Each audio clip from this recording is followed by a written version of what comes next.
quadrinho que eu trouxe pra indicar pra vocês, uma parada que eu conheci, eu acho que eu tinha mais ou menos a idade do Rafa. E galera, eu tô falando de ninguém mais, ninguém menos do que Dylan Dog, o Detetive do Pesadelo.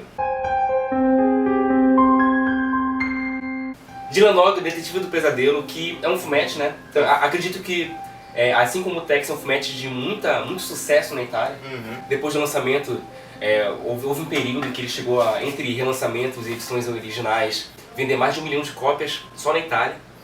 No Brasil, as publicações foram descontinuadas várias vezes por conta de um preço caro, né, que se cobrava por edições de uma qualidade não tão boa assim. E porque muita gente de repente não teve o primeiro acesso, porque todo mundo que eu conheço que leu Dylan Dog uma vez pelo menos virou fã. Virou fã. E a minha história com Dylan Dog foi assim. Eu vi aquele negócio, né, que foi a capa dessa primeira edição aqui.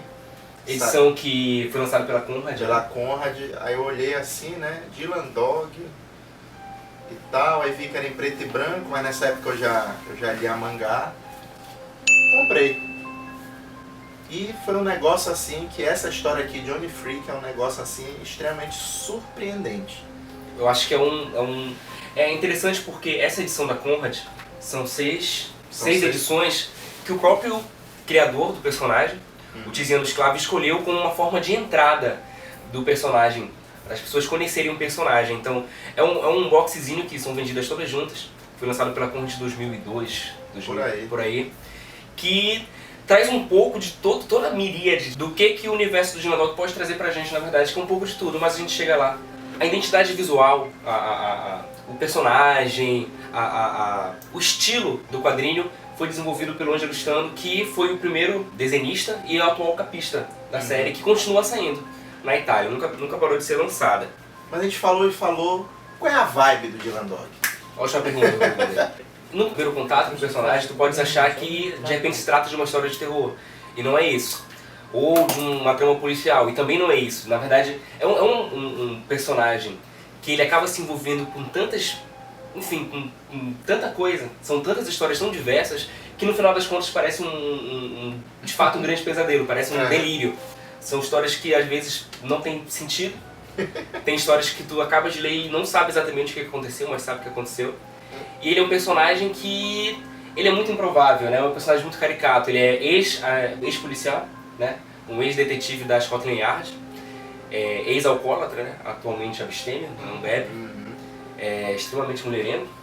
Tocador de clarinete. Assim como outro detetive muito famoso, que é o Sherlock Holmes, ele pensa tocando clarinete, o Sherlock Holmes pensava tocando violino. E tem uma maquete de um galeão espanhol que ele nunca acaba de construir. Então ele está envolto em umas excentricidades que fazem que o personagem fique muito interessante. Ele dirige um Fusca branco conversível, de placa DYD666, e que tem um assistente, Groucho, muito baseado no Groucho Marx, que é um personagem de um trio de comediantes norte-americanos da década de 20, cuja principal... Na verdade tem dois papéis na série. Primeiro, ele está sempre armado com uma piadinha muito infame para jogar na nossa cara. E outro ponto que é interessante do personagem é que ele sempre carrega a arma do Dylan Dog, porque o Dylan Dog não carrega a própria arma. Então sempre que ele precisa do Marx para jogar a arma, ele sempre joga a arma. É como se fosse um alívio cômico, né, das histórias que às vezes podem ser bem pesadas, mas eu acredito que esse caráter de humor de todo o universo do Dylan Dog está presente em tudo. Ele fala de temas pesados, assim, ele fala de coisas, ele faz a gente refletir, mas sempre tem um clima de humor interessante na história. Ele mora em Londres, né? Recebe muitos chamados de várias pessoas que procuram ele para resolver casos paranormais, certo? Mas não se deixe enganar, ele não é só mais um detetive que investiga o paranormal, porque isso a gente tem nas pencas, né?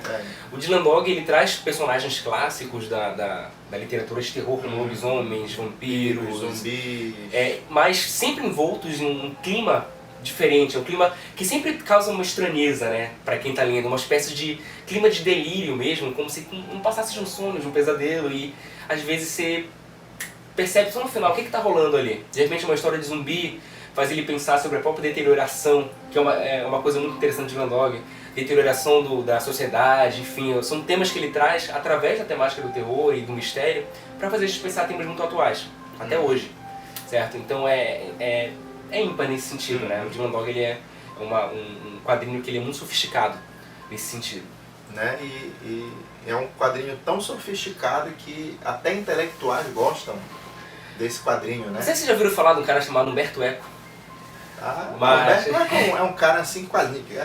Talvez o cara não saiba nem quem é Humberto Eco, mas o cara deve ter assistido O Nome da Rosa, tá certo? Já deve ter visto alguma prateleira, os livros dele, né? Que são diversos livros, um cara... Tanto na academia quanto na cultura pop. Na cultura pop, né? E o Umberto Eco falou uma frase, eu trouxe pra vocês, é interessante a gente trazer o Umberto Eco pro programa, que traz um pouco de seriedade, né? Que a gente tá falando. A gente não parece tese de imbecis aqui falando de quadrinho. Seguinte frase. Posso ler a Bíblia, Homero e Dylan Dog por dias. Ou seja, olha a tríade que ele coloca a Bíblia, Homero. Pra quem não sabe, Homero, a gente tá falando do Homero clássico, né? Que é atribuída à escrita da Ilíada e Odisseia. Exato. Né? O manual do mundo antigo. E Dylan Dog. Inclusive, em 97 ou 98, não estou me recordando agora, Umberto Eco virou um personagem nas mãos do Tiziano Sclavi e tá nas páginas do Dylan Dog. A gente vai colocar a página aqui para vocês verem. Com relação à referência para a criação dos personagens, é interessante, porque como ele passeia por muitos gêneros, ele acaba trazendo muitas coisas de outras obras. Por exemplo, a influência das histórias policiais do Edgar Allan Poe é evidente nas histórias do Dylan Dog. Allan Poe de novo, né? Na verdade é difícil não falar do Allan Poe quando a gente fala de cultura pop, é muito difícil não falar dele. Não tem como. Tem como base, principalmente na estética do personagem, nas histórias, no tipo de narrativa, dois gêneros de filme, que é o filme terror policial, muito baseado ali na obra do Dario Argento, certo? Que é um diretor italiano, e também no terror mais moderno, ali dos filmes do Jorge Romero e tal. Olha essa capa. Exato. Isso aqui é muito Romero. Então é uma cultura, né? Uma cultura italiana ali, uma cultura pop centrada na Itália que tá conversando direto, conversa muito na obra do Tiziano Sclavi. Então é só pra gente ter essa sacada interessante. Se você de repente conhece a obra desses dois diretores que eu falei, o Dario Argento e o Jorge Romero, de repente você já lendo isso aqui, você percebe qual é a sacada do roteirista. Apesar de que no Dylan Dog as cenas de terror visual, aquela parada mais gore, é muito mais sofisticada do que nos filmes do Romero. Mas enfim. Vamos pegar a edição da Conrad aqui. Johnny Freak, a primeira história, foi escolhida para apresentar o personagem, né? É a escolha certa essa daí. Exatamente. É um drama muito pessoal. É um suspense que faz com que a gente pense em questões humanas muito fortes, certo? E é apresentado aqui como se fosse uma história policial comum. Como outra qualquer. Como outra qualquer, apesar de ser muito forte. Aí você pega a segunda edição, é o Despertar dos Mortos-Vivos, né? Já banca pro lado do sobrenatural. O thriller e tal, justamente. Aí depois a gente tem Memórias do Invisível, que é um thriller policial também interessantíssimo, certo? Morgana, que também já traz a questão da reanimação de cadáveres, enfim. O Retorno do Monstro, que já é uma parada muito mais slasher, né? Numa vibe muito mais... Jason, Halloween, Massacre da Serra Elétrica, enfim. E, por último, Depois da Meia-Noite, que é uma história que... até hoje, na verdade, me deixa intrigado, porque... São histórias soltas? É como se fosse, de fato, um sonho. É como se fosse um delírio, certo? Que faz com que o personagem, ele passeie por todos esses gêneros, sem nunca parar em nenhum, tendo um pouco de todos eles. E trazendo temas interessantes que ele sempre trata, como a questão das drogas, a questão de abusos de autoridade, a questão do racismo, que são temas que estão sempre presentes nas histórias do Dylan Dog.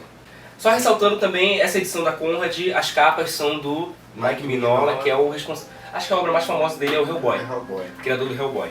O Dylan Dog ele é tão famoso na Itália que no auge do sucesso dele, se eu não me engano, tem um festival chamado Dylan Dog. Tem sim. Tem um festival Foi descontinuado um tempo atrás, mas ano passado teve uma edição que é interessante. A gente vai colocar mais imagens aqui.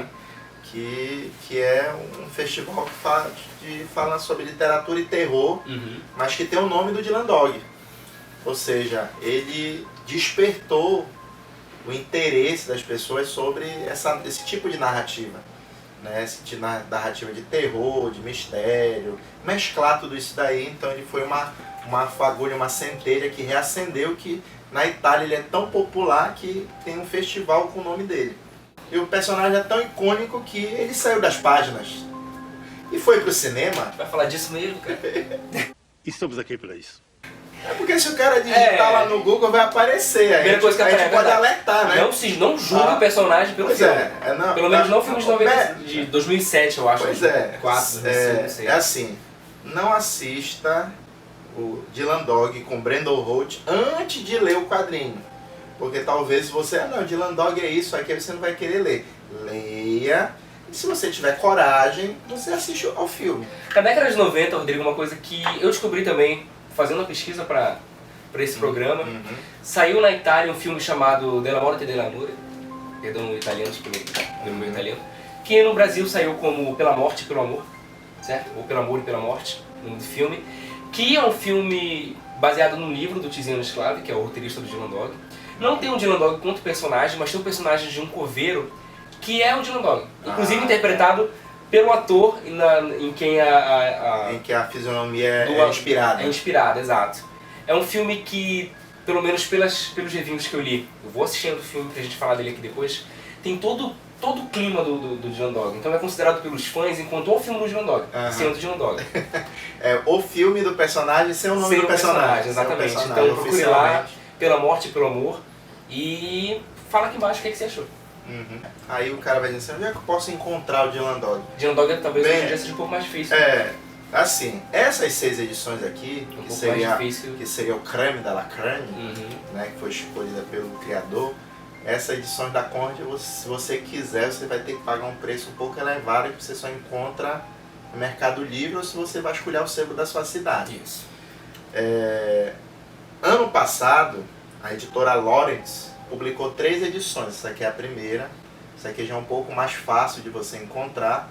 Até porque a Lawrence, ela está no Mercado Livre e está vendendo essas edições lá. Corre. Né? E a gente é daqui de Belém, o frete não está tão caro assim pelo Mercado Livre. Não sabia disso. Tá? E a Mitos chegou a publicar o Dylan Dog depois da Conrad aqui no Brasil, tem bastante números, e ela retomou os direitos. Inclusive, agora em março, né? Saiu o primeiro volume, então se você correr nas lojas virtuais, Amazon, Saraiva, você ainda consegue comprar. Você consegue comprar o volume dessa nova edição que está saindo pela Mitos. Então, é uma recomendação que vale muito a pena, o preço não é tão elevado assim. E vale a pena, gente. E vale muito a pena você dar uma conferida, né? Eu garanto que você não vai se arrepender. Isso aí, galera. Então, cara, Dylan Dog é isso. É um detetive do paranormal que, na verdade, tem muito mais problemas com as coisas normais do que com o paranormal em si. São histórias que são instigantes, tanto intelectualmente quanto do ponto de vista filosófico, quanto do ponto de vista humano mesmo. Traz temáticas que você acaba se colocando como no lugar do monstro, né? Na história. E justamente pela empatia do Dylan Dog, a gente acaba sendo muito mais empático também com os personagens. Então essa é a minha indicação